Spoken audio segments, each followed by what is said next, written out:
नमस्कार दोस्तों, स्वागत है आप सभी का आपके अपने चैनल राजीव कॉम्पिटिटिव क्लासेस में। दोस्तों, हर शनिवार शिक्षा संवाद में एसीएस महोदय ने 10 प्रश्न पे चर्चा की है और 10 प्रश्न टीआरई 3 से रिलेटेड, हेडमास्टर हेड टीचर से रिलेटेड, जो भी टीचर हैं उनसे रिलेटेड है, जो काफ़ी इंपॉर्टेंट हो जाता है सभी के लिए। तो पूरा वीडियो को देखिए, उन्होंने क्या कहा है और उस पर चर्चा कीजिए और अपनी राय कमेंट में ज़रूर दीजिए। उससे पहले अगर आप चैनल पे पहली बार विजिट किए हो तो चैनल को सब्सक्राइब कर लीजिएगा, बेल आइकन को प्रेस कर लीजिएगा। तो चलिए हम इस वीडियो को स्टार्ट करते हैं। किशनगंज से कहती हैं, सर शिक्षा की बात से तो हमें बहुत सारी जानकारियां मिलती रहती हैं, पर कभी कभी तुरंत के तुरंत हमें कुछ जानकारियां चाहिए होती है।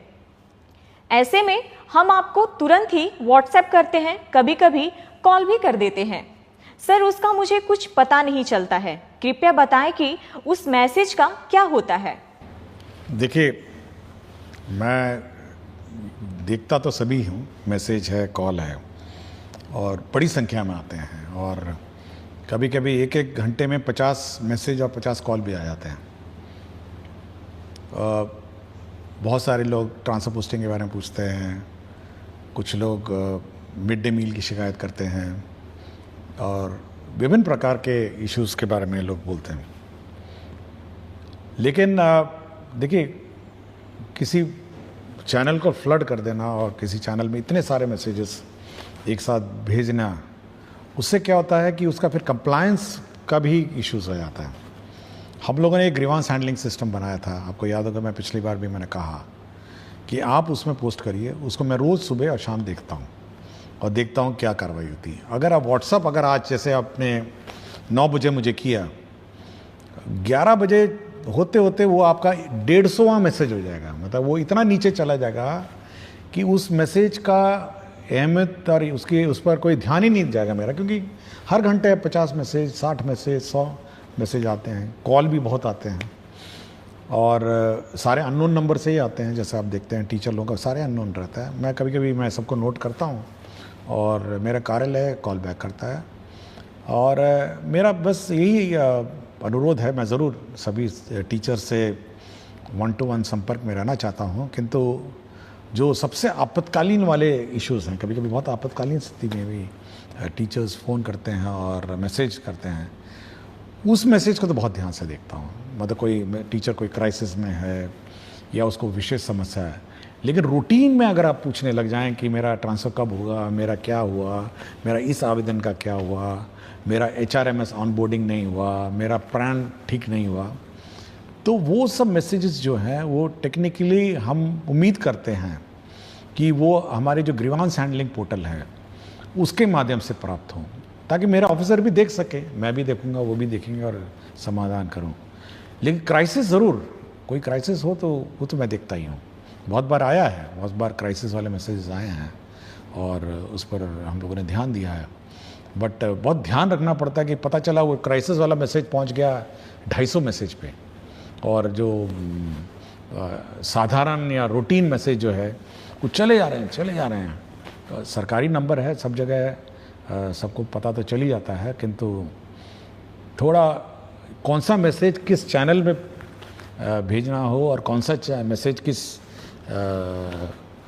मतलब संपर्क कार्यालय में भेजे जाएं, वो थोड़ा ध्यान रखना चाहिए। और आपको पता होगा, मैंने इवन जो वेतन की बात हुई, बहुत सारे लोग HRMS, प्रान नंबर और कि 2 महीने से मुझे वेतन नहीं मिला, मेरा प्रान नंबर ठीक नहीं हुआ, तो हम लोगों ने ये भी कहा है कि भाई ये सब DO का काम है और DO नहीं अगर करेंगे तो वो अपना वेतन नहीं निकालेंगे और उनके पूरे कार्यालय का वेतन नहीं निकलेगा। ऐसा नहीं कि मैंने कहा पूरे के पूरे शिक्षा जो व्यवस्था है, जो क्लर्क्स हैं, जो हमारे ऑफिसर्स हैं, किसी का वेतन नहीं निकलेगा और टीचर का वेतन निकलेगा। इसलिए थोड़ा इस पर टीचर लोगों को ध्यान देना चाहिए और वही मैसेज भेजें जो आपको लगता है कि बहुत क्राइसिस है और ACS का ध्यान इमीडिएटली इस पर होना चाहिए। और usually most of the messages मैं फॉरवर्ड कर देता हूँ अपने ऑफिसर्स को और बहुतों को कॉल बैक भी आता होगा, सब लोग देखते होंगे। बट चैनल प्रॉपरेट चैनल होगा कि आप ग्रीवांस हैंडलिंग जो पोर्टल है उस पर आप पोस्ट करें।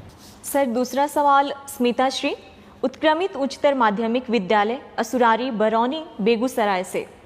सर, मैंने अनुभव किया है कि कक्षा में गहन प्रयास करने के बाद भी यथेष्ट आउटपुट विद्यार्थियों के लर्निंग के रूप में नहीं मिलता है। विश्लेषण करने पर मैंने पाया कि सबसे बड़ी खोट बच्चों की लगातार अनुपस्थिति या फिर अनियमित अनुपस्थिति है, जिससे वो पाठ में सिखाए गए विषयों को क्रम में नहीं ले पाते हैं और न ही सजगता से स्मरण में संग्रहित कर पाते हैं। हम सर्व शिक्षा लागू करने के चौथाई दशक आगे आ चुके हैं और 86वें संविधान संशोधन में बच्चों को शिक्षा दिलाने को मौलिक कर्तव्य के रूप में रखने के बावजूद अभी तक अभिभावकों की इसके लिए कोई जिम्मेदारी नहीं तय कर पाए हैं। क्या मैं उम्मीद कर सकती हूं कि गुणवत्तापूर्ण शिक्षा के लिए आपके प्रयासों में आप इस संबंधित कोई निर्देश देंगे जिससे विद्यालय के हाथ सशक्त हो और अधिगम आउटपुट बढ़े? देखिए, अगर आप किसी सरकारी व्यवस्था में, तो सरकारी स्कूल है और प्राइवेट स्कूल भी आप देखते होंगे, और अगर कोई स्टूडेंट प्राइवेट स्कूल में लगातार अनुपस्थित होता है और अनियमित है, तो उसको चिट्ठी उसके माता पिता को भेज देते हैं कि भाई आपके टीचर, आपके जो स्टूडेंट है और आपके जो छात्र छात्रा है हम लोग स्कूल से बाहर निकाल देंगे। यह व्यवस्था आपके पेरेंट टीचर मीटिंग में और आपको भी है। मतलब अगर आप उसको नोटिस देंगे कि आप अपने बच्चे को लगातार नियमित नहीं आएंगे, तो हम उस स्टूडेंट को हम लोग स्कूल से निकाल देंगे, अनलेस एंड अनटिल कोई विशेष व्यवस्था हो। ये व्यवस्था आज भी हेडमास्टर के पास है और आज भी क्लास टीचर के पास है। ये हम लोगों ने ना ही उनसे लिया है। और यह भी मैंने देखा है कि बहुत सारे बच्चे सरकारी स्कूल में नामांकन करते हैं और ट्यूशन में चले जाते हैं। क्योंकि मैंने हाल ही में मैंने एक देखा था, तो यह बिल्कुल इलीगल है और अनियमित है। और अगर कोई बच्चा ट्यूशन के बहाने सरकारी स्कूल से लापता रहता है, तो यह हेडमास्टर और जो टीचर है ये उनके पेरेंट को नोटिस देंगे कि यदि आप अपने टीचर स्टूडेंट को नियमित रूप से नहीं भेजेंगे तो हम लोग उसका नाम काट देंगे। ये बिल्कुल स्पष्ट होना चाहिए, क्योंकि ऐसा नहीं हो सकता है कि आप 270 दिन का आपका स्कूलिंग है, आप 50 दिन आ जाएं और ये उम्मीद करें कि हम लोग गुणवत्ता शिक्षा देंगे। ये पॉसिबल नहीं है। यह पेरेंट का भी दायित्व है कि बच्चे को सुबह से उठाएं, सुबह सुबह स्कूल भेजें और समय पे भेजें।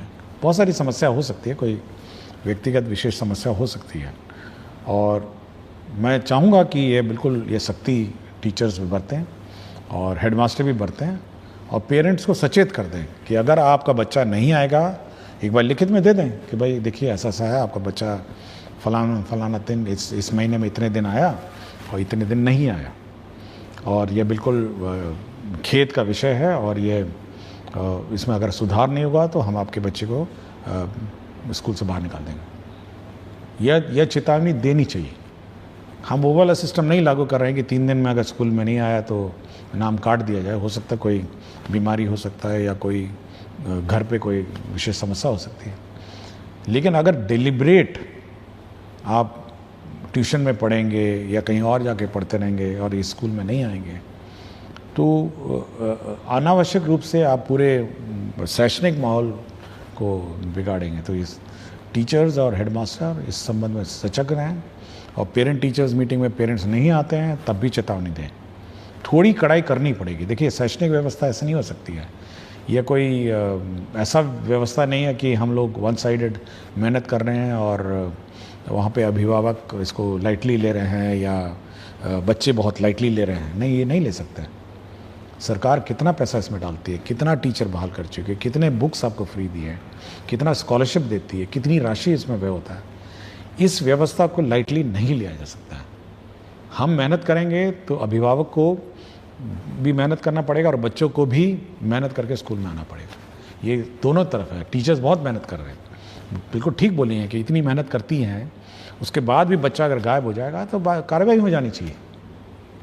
ये हम लोग कोई मतलब ऐसी व्यवस्था नहीं हम लोग चाह रहे हैं कि एक तरफा हम मेहनत करते रहें और दूर से बच्चा ही नहीं आए और बच्चा भाग जाए। तो ये थोड़ा tightening of the system, parent को चेतावनी, पेरेंट को नोटिस, और उसके बाद टर्मिनेट कर दीजिए। कोई बोले जाइए अपना जहाँ पढ़ाना पढ़ाइए, हम इस पर इसकी जवाबदेही नहीं लेंगे। आप 50 दिन नहीं आएंगे तो क्या जवाबदेही लेंगे आपकी पढ़ाई का। कॉलेज में ट्राई करिए, आपका अटेंडेंस नहीं होगा तो एग्ज़ाम लिखने नहीं देगा। प्राइवेट स्कूल में 3 दिन अगर नहीं आएंगे, 4 दिन नहीं आएंगे, सप्ताह भर नहीं, अगले दिन टीसी दे देगा आपको। तो थोड़ा कड़ाई टीचर्स को और हेडमास्टर को करनी पड़ेगी, जितने अभिभावक हैं। सर अगला सवाल पुष्पा प्रसाद राजकीय कन्या मध्य विश्वविद्यालय कुचायकोट गोपालगंज से है। कहती हैं सर को मेरा प्रणाम। सर हमारे सरकारी विद्यालयों में प्रायः गरीब परिवार की बच्चियां पढ़ती हैं। मेरे द्वारा बच्चियों के स्वास्थ्य पर विद्यालय में कार्य किए जा रहे हैं। सर मैं यह प्रश्न पूछना चाहती हूँ कि सरकारी विद्यालयों में 6ठी से 8वीं या ऊपर कक्षा में बच्चियों के साथ माहवारी के समय स्कूल आना बहुत मुश्किल होता है। सरकार के द्वारा सैनिटरी पैड मशीन की व्यवस्था स्कूल को कैसे उपलब्ध होगी जिससे कि बच्चियों की पढ़ाई उस दौरान बाधित नहीं हो सके। देखिए, राज्य सरकार द्वारा एक योजना चलाई जाती है, मुख्यमंत्री किशोरी स्वास्थ्य योजना, और राज्य सरकार सभी को डीबीटी के माध्यम से 300 रुपये देती है। हम लोग पहले लेट देते थे साल के अंत में, इस बार हम लोग शुरू में देना चाह रहे हैं और ये अगला 1 महीना में ये भी ट्रांसफ़र हो जाएगा। देखिए, हम लोग का ये इच्छा है कि ये जो पैसा है ये बच्चियां अपने आप पूल कर सकती हैं, 300 रुपये हैं, फिर वो सैनिटरी नैपकिन खरीद सकती हैं और स्कूल में स्टॉक कर सकती हैं, और जब जब लड़कियों को आवश्यकता हो तो उसका प्रयोग कर सकती है। मैं अभी हाल ही में आरा में एक स्कूल में गया था, तो लड़कियों ने एक रूम का नाम पिंक रूम लिखा हुआ था, उन्होंने पिंक कलर का सब कुछ पेंट किया हुआ था, पिंक रूम। और जो भी लड़कियों की इस प्रकार की समस्या आती है तो वो उस पिंक रूम जाती हैं, वहाँ पे ये पैड अलमारियों में स्टॉक रहता है और वहाँ से अपना यूज़ करते हैं। तो ये लड़कियों को जॉइंटली इसको यूज़ करना और जॉइंटली इस व्यवस्था को प्रयोग करना ये सिखाना चाहिए। डीबीटी में हो सकता है कि उनको पता भी नहीं हो, क्योंकि पैसा तो जाता है अकाउंट में, अब इसको पता भी नहीं होगा कि 300 रुपये इस कार्य के लिए है। तो ये मैं इस माध्यम से ये कहना चाहूँगा कि जो लेडी टीचर्स हैं वो सभी लड़कियों को ये बात सिखाएं कि भाई 300 रुपये आए हैं, 10 लड़कियाँ हो गई तो 3000 रुपये हो जाएगा, और मतलब 100 लड़कियाँ हो जाएंगी तो आपका 30,000 रुपये हो जाएंगे।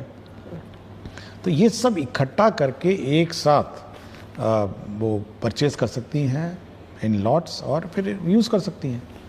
तो लड़कियां इस पीरियड में स्कूल नहीं मिस करें, सरकार की ये मंशा है कि वो इस योजना का लाभ उठाएं, अवेयर हों, सबसे पहले तो अवेयर हों, और दूसरा इसका लाभ उठाएं, और साथ ही साथ सुनिश्चित करें कि उनकी पढ़ाई डिस्टर्ब नहीं। सर अगला सवाल अंकित कुमार करते हैं। मैं एसीएस सर से ये कहना चाहता हूँ कि आप स्कूल के साथ साथ बच्चों को जेईई नीट लेवल के लिए स्पेशल टीचर को लाया जाए, जिससे बिहार के ज़्यादा से ज़्यादा बच्चा आईआईटी और एम्स में जा सके। देखिए, हम लोग मैंने पिछले शायद एक एपिसोड से पहले मैंने कहा था कि हम लोग ऑनलाइन कोर्सेज चलाने की कार्रवाई कर रहे हैं, और जल्दी ही ऑनलाइन इस कोर्सेज शुरू करेंगे, और जो भी बच्चे हैं, जो मेरिटोरियस बच्चे हैं, वो इस ऑनलाइन में एनरोल होंगे और प्रश्न भी पूछ सकते हैं और क्वेश्चन कर सकते हैं। तो ये हम लोग ऑन जॉब हैं, तो थोड़ा हमको समय लग रहा है क्योंकि ये नई व्यवस्था है, तो इसको हम लोग शुरू करेंगे। पहले सबसे पहले तो हम लोग जो मेरिटोरियस स्टूडेंट हैं उसको आइडेंटिफाई करेंगे और एनरोल करेंगे। अगला सवाल श्रीकांत विद्यालय अध्यापक उच्च माध्यमिक विद्यालय टांडा पर शेखपुरा से। सर को सादर प्रणाम। निवेदन पूर्वक कहना है कि शिक्षण मजेदार जॉब तो है, परंतु विद्यालय पाठ्यक्रम करते करते शिक्षक मानसिक रूप से बर्नआउट हो जाते हैं। पूर्व में इस बर्नआउट के उपचार स्वरूप संकुल, बीआरसी एवं जिला स्तर पर कई तरह के प्रशिक्षण की व्यवस्था थी। वह चाहे 1, 2 अथवा 5 दिवसीय ही होती थी, पर उससे शिक्षक तरोताजा, नयापन एवं उत्साहित महसूस करते थे। मेरा सवाल है कि शिक्षकों को बर्नआउट होने से बचाने के लिए वर्तमान में सरकार की क्या योजना है? देखिए, अगर मतलब आप कार्य को किस प्रकार लेते हैं उस पर आपकी मानसिक स्थिति पर प्रभाव पड़ता है। मैं भी 3 डिपार्टमेंट के प्रभार में, शिक्षा विभाग का मेरा अतिरिक्त प्रभार है। मूल प्रभार मेरा मुख्यमंत्री का प्रधान सचिव का प्रभार है और मंत्रिमंडल सचिवालय भी मेरे प्रभार में। आज ही मतलब कल ही मेरी आप देखे होंगे कि मंत्रिमंडल की बैठक हुई। उसके बाद देखिए अब यह है कि इस पूरे कार्य का बैलेंस करता हूँ मैं, और मेरा अपना मानना है, मतलब समय तो मुझे मिलता भी नहीं है, मतलब इधर से उस कार्यालय से उधर कार्यालय, लेकिन अगर आप अपने कार्य को एंजॉय नहीं करेंगे, मतलब आपको मतलब उसको एंजॉयमेंट के रूप में ले लेंगे, तो आपको लगेगा कि ये बड़ा बोझ है, मतलब आपको लगेगा नहीं ये बहुत ही हैवी वर्क है, और आपको फिर बर्नआउट वाली स्थिति आ जाएगी। देखिए आप डील करते हैं बच्चों को, मतलब आप एक लॉट जो है ना, हम तो बहुत ही मैच्योर लोगों को डील करते हैं, हम टीचर्स को है, मेरे क्लर्क्स हैं, ऑफिसर्स हैं, तो इनसे मेरा संपर्क रहता है।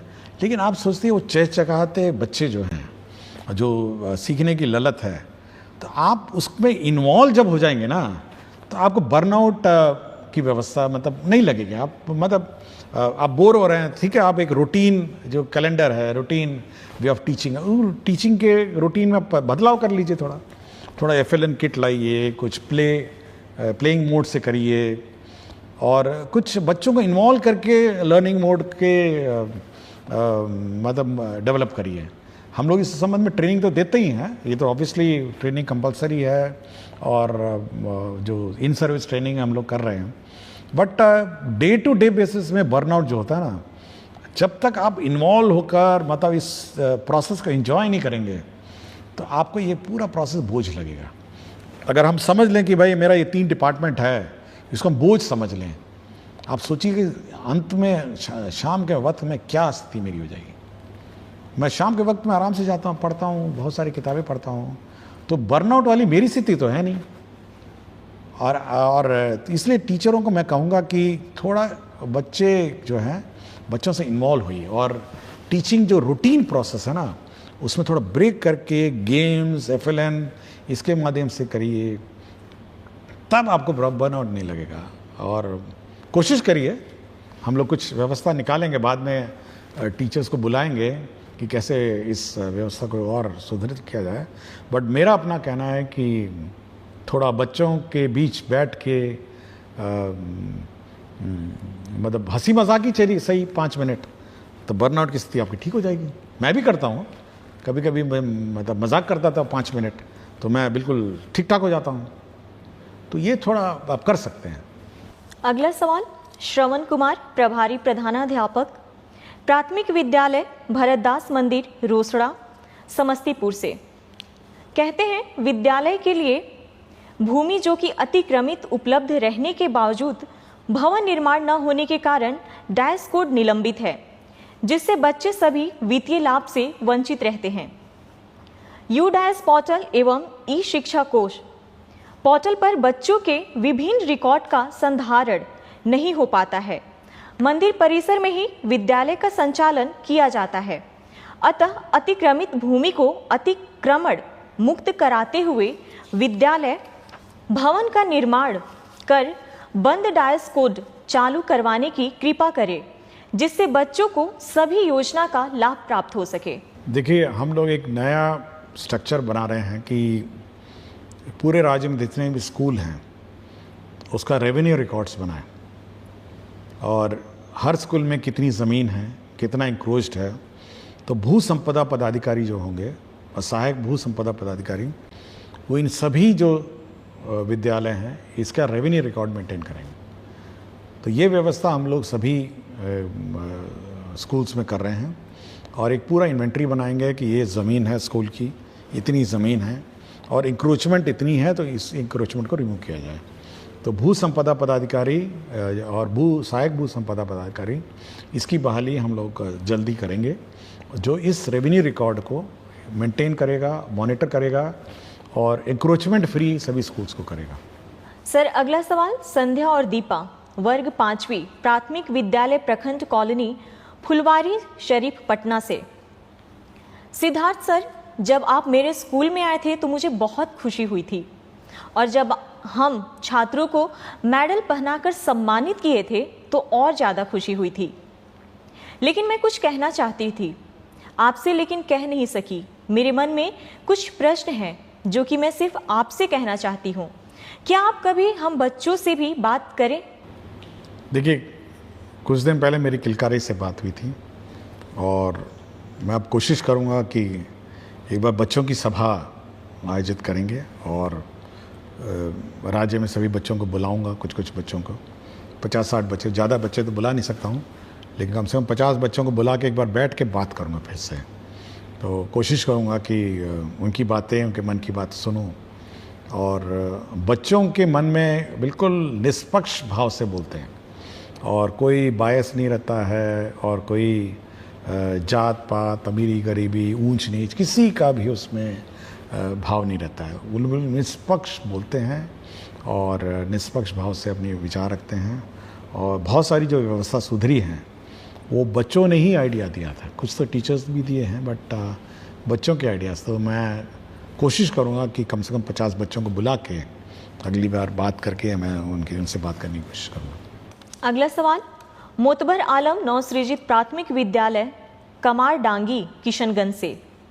महाशय, शिक्षा विभाग की तरफ से कक्षा 1 से 5वीं तथा 6 से 8वीं के बच्चों के लिए एक जैसा बेंच डेस्क मिला है।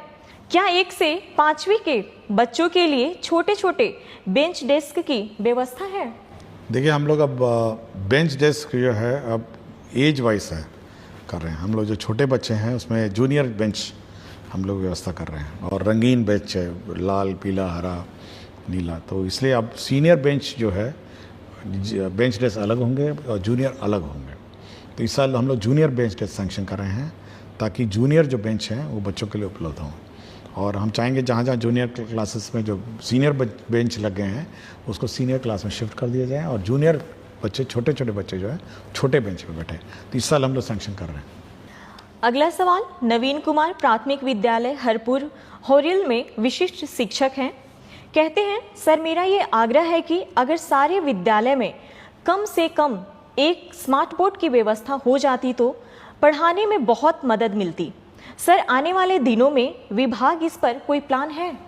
देखिए, हम लोग 1 to 5 चाहते हैं कि किताबों से पढ़ाई हो और 1 to 5 में हम लोग स्मार्ट बोर्ड जानबूझ के इंट्रोड्यूस नहीं कर रहे हैं, लेकिन 6 से हर क्लासरूम में, 6 से हर स्कूल में हम लोग स्मार्ट बोर्ड उपलब्ध कराएंगे 6 के बाद से। लेकिन 1 to 5 फिजिकली बुक से पढ़ेंगे और 6 से जो भी स्कूल है, 6 से बाद के स्कूल हैं उसमें स्मार्ट क्लास हम लोग इस्टेब्लिश करेंगे। इस साल हम लोग का यही टारगेट है। अगला सवाल डॉक्टर पूनम कुमारी हाई स्कूल निखती कला रघुनाथपुर सिवान से +2 की हिंदी की शिक्षिका हैं। सर, हमारे यहाँ +2 में छात्र छात्राओं की उपस्थिति की बहुत समस्या है। मैंने घर घर जाकर उनको विद्यालय लाने की बहुत कोशिश की, लेकिन सभी का कहना है कि विद्यालय जाने पर हमारा पूरा दिन बर्बाद हो जाता है और कोचिंग में सिर्फ 2 घंटे में ही हमारी पढ़ाई पूरी हो जाती है। कुछ बच्चे आना भी चाहते हैं तो उनकी कोचिंग की टाइमिंग विद्यालय के समय ही रखा गया है। अतः मेरा प्रश्न यह है कि +2 विद्यालय में उपस्थिति सुधारने के लिए विभाग कुछ काम कर रहा है कि नहीं? देखिए, हम लोग बहुत ही स्पष्ट हैं कि कोचिंग इंस्टीट्यूट में जो विद्यालय में जाते हुए बच्चे हैं वो विद्यालय के समय उसको नहीं खोल सकते हैं। ये बहुत ही सख्त है निर्देश है कि आप टीचिंग आवर, जब बच्चे स्कूल जाते हैं उस समय आप उन बच्चों को का उपस्थिति कोचिंग सेंटर्स में नहीं होगा। और यदि कोई स्कूल में इनरोल्ड बच्चा अगर कोचिंग सेंटर में पाया जाएगा उस विद्यालय की अवधि में, तो उस कोचिंग सेंटर पे कार्रवाई हो जाएगी। ये बहुत ही स्पष्ट है। इसलिए मैं सभी कोचिंग सेंटर को भी मैं चेतावनी देता हूँ कि अगर कोई स्टूडेंट है जो स्कूल में इनरोल्ड है, ठीक है, कोई स्कूल से बाहर है या किसी प्राइवेट स्कूल में, जो स्कूल में वो अपना जा सकता है। लेकिन अगर सरकारी विद्यालय में अगर बच्चा इनरोल्ड है और वो बच्चा अगर कोचिंग सेंटर में उसी समय जाता है जब स्कूल खुला हो, तब तो कोचिंग सेंटर पे कार्रवाई हो जाएगी। ये बहुत ही क्लियर है, मैंने सभी को कह दिया और इस पर हम लोग सख्ती करेंगे। दूसरा ये है कि ये बिल्कुल वहम है, ये पेरेंट्स के मन में वहम है कि कोचिंग सेंटर में पढ़ाई अच्छी होती है और सरकारी स्कूल में अच्छी नहीं होती। देखिए, जो हमारे सरकारी टीचर हैं वो एक कॉम्पिटिटिव एग्ज़ाम पास करके आए हैं, ये बिल्कुल अभिभावक के मन में बैठ लीजिए। और जो कोचिंग सेंटर का संचालक है और जो कोचिंग सेंटर का टीचर है, उन्होंने तो कोई एग्ज़ाम पास नहीं किया है। अब आप सोच सकते हैं कि उस कोचिंग सेंटर में क्या पढ़ाई होती होगी। तो यह अभिभावक को सोचना है कि भाई इस प्रकार की व्यवस्था में वो जो ठूस ठूस के, मतलब हम देखे हैं कि तो कोचिंग सेंटर मैंने देखा है मधुबनी में, मेन गली में मैंने देखा था कि 12 फीट बाय 12 फीट के कमरे में ठूस के भरा हुआ है। और कुछ कुछ कोचिंग सेंटर तो 500 हजार लोगों को बैठा के पढ़ाते हैं। पता नहीं क्या व्यवस्था, क्या पढ़ाते होंगे पता नहीं, और पढ़ते भी हैं नहीं पढ़ते हैं, और क्या व्यवस्था है, मैं बड़ा हैरान हूँ। कुछ तो एडवर्टाइजमेंट पे चलते हैं, मतलब कोचिंग सेंटर एडवर्टाइजमेंट में चल रहा है, मतलब प्रचार प्रसार पे कि बहुत पढ़ाई हो रही है, बहुत फलाना हो रहा है। लेकिन मेरा मानना है, देखिए हम भी पढ़े हुए हैं, मैं तो IIT का हूँ, अहमदाबाद में MBA किया हूँ, PhD हूँ। लेकिन मेरा अपना मानना है कि जो शिक्षा स्कूल में मिलती है वो किसी भी हालत में आपका कोचिंग सेंटर में नहीं मिलेगी। कोचिंग सेंटर में आप रट सकते हैं, कोचिंग सेंटर में तोते की तरह रटा सकता है, कोचिंग सेंटर में बिल्कुल मतलब मशीन की तरह पढ़ा सकता है, लेकिन शिक्षा जिसको कहते हैं ना, एजुकेशन, वो केवल स्कूल में मिलेगी। ये बिल्कुल बहुत ही क्लियर है। मैं शिक्षा प्राप्त किया, मैं अपने अनुभव से बोल रहा हूँ। मैं IIT किसी कोचिंग सेंटर में पढ़ के नहीं गया था, मैंने अपनी किताबें पढ़ी, स्कूल के जाता था। IIM अहमदाबाद में मैनेजमेंट किया, मैं कोई कोचिंग सेंटर में थोड़ा गया। IAS में मैं कोचिंग सेंटर में नहीं गया, सोचिए। IAS भी मैं अपना घर जाता था, घर में बैठा पढ़ाई किया, पास हो गया। कोचिंग सेंटर पर बच्चों को भेजना ये केवल एक मतलब दिमाग में बैठ गया है कि भाई कोचिंग सेंटर में पढ़ाई होती है। और कभी कभी मैं देखता हूँ, मतलब यूट्यूब में कभी देखता हूँ, मतलब प्रचार कर रहे हैं, ऐसे प्रचार कर रहे हैं जैसे कोई कोचिंग सेंटर में भर्ती करा दीजिए तो आपका बच्चा पढ़ लेगा, और ये बिल्कुल गलतफहमी है। तो मैं ये कहूँगा अभिभावक से, भाई आपको बाद में पढ़ाना, जब पढ़ाना पढ़ाइए ना, आप स्कूल आवर के बाद पढ़ाइए, स्कूल शाम को जाके पढ़ाइए ना, 2 घंटा 3 घंटा जाइए पढ़ाइए, मुझे कोई प्रॉब्लम नहीं। लेकिन स्कूल आवर में जो बेसिक शिक्षा है वो ग्रहण करना पड़ेगा। और उस समय उस बच्चे को अगर कोचिंग सेंटर में भेजेंगे और कोचिंग सेंटर उसको एडमिट कर लेगा तो कोचिंग सेंटर पे कार्रवाई हो जाएगी। और मैंने पहले भी कहा था, अभी आज कार्यक्रम से पहले कहा कि टीचर और हेडमास्टर नोटिस दे दीजिए कि अगर आपको इतना ही रुचि है और इतना ही आपकी इच्छा है कि बच्चा कोचिंग सेंटर में पढ़े तो पढ़े, वहीं जाकर पढ़े। आपको लगता है, देखिए अभिभावक इज द मोस्ट इंपॉर्टेंट जज ऑफ स्टूडेंट। उसको लगता है कि मेरा बच्चा कोचिंग सेंटर में ही ज्ञान प्राप्त करेगा तो वहीं ज्ञान से, आप स्कूल से उसका नाम काट दीजिए। तो ये बिल्कुल सख्ती होनी चाहिए। और हम लोग को यूनिवर्सल एजुकेशन और RT में ये है कि हर बच्चे को शिक्षा देने का कर्तव्य सरकार का है। लेकिन अगर अभिभावक यह समझ लें कि हमको कोचिंग सेंटर में ज़्यादा ज्ञान प्राप्त हो रहा है तो यहाँ से नाम कटवा के ले जाए ना, अपना कोचिंग सेंटर वहीं रहे। आप क्यों यहाँ पे हम लोग का समय व्यर्थ कर रहे हैं? जो बच गए हैं उनको अच्छा पढ़ाया जाएगा। तो ये थोड़ी सख्ती करनी पड़ेगी, बोथ इन कोचिंग सेंटर्स और बोथ स्कूल में भी, कि बच्चे स्कूल में आए, समय पे पढ़ें और समय पे पढ़ाया जाए। सर, आज का आखिरी सवाल सोनू कुमार, टीचर UMS सुल्तानपुर, कक्षा 9वीं और 10वीं भागलपुर से।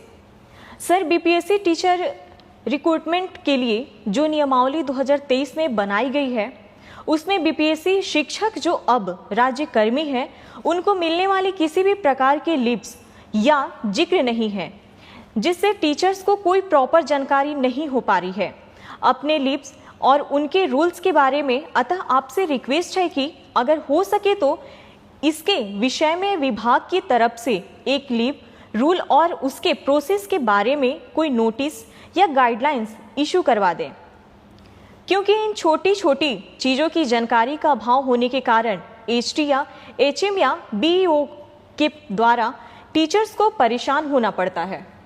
देखिए, हम लोगों ने गाइडलाइंस फ्रेम कर लिए और मेरे ख्याल से मैंने पिछले बारे में ही कहा था कि किस प्रकार की छुट्टी किस प्रकार के टीचर्स को कब मिलेगी। बिल्कुल पूरा गाइडलाइंस है, बन गया है। और कितने दिन में किसको अप्रूव करना ये भी लिखा हुआ है कि सीएल को 1 दिन में अप्रूव करना है और बाकी सारे छुट्टियां 7 दिन में जो डीओ हैं वो अप्रूव करेंगे। ये बिल्कुल हम लोगों ने गाइडलाइंस बना ली है, कितने दिन की छुट्टी, कितने दिन की छुट्टी मिलेगी, सब मिलेगी।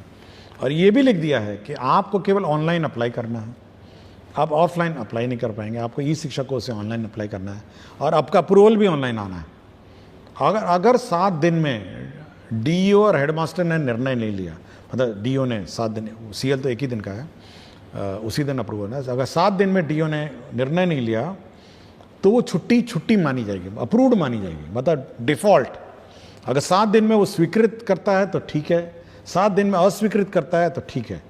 लेकिन अगर 7 दिन में वो लेके बैठ गया, उसने कोई निर्णय नहीं लिया, तो स्वतः वो छुट्टी स्वीकृत हो जाएगी। ये मैंने टीचर के पक्ष में ये निर्णय लिया है हम लोगों ने, और ये वेटिंग में गया है रूल, और मेरे ख्याल से नेक्स्ट वीक ये गाइडलाइंस इशू हो जाएंगी। लेकिन पूरा फ्रेम हो गया है और इस पर पूरा हमारी चर्चा हो गई है, और ये गाइडलाइंस निर्गत होगा कि किसको कितने दिन में छुट्टी स्वीकृत होगी, और अगर किसी ने स्वीकृति में लापरवाही की तो ऑटोमेटिकली वो स्वीकृत हो जाएगा बाय डिफॉल्ट। और कौन कौन कहाँ अप्लाई करेगा ऑनलाइन, यह भी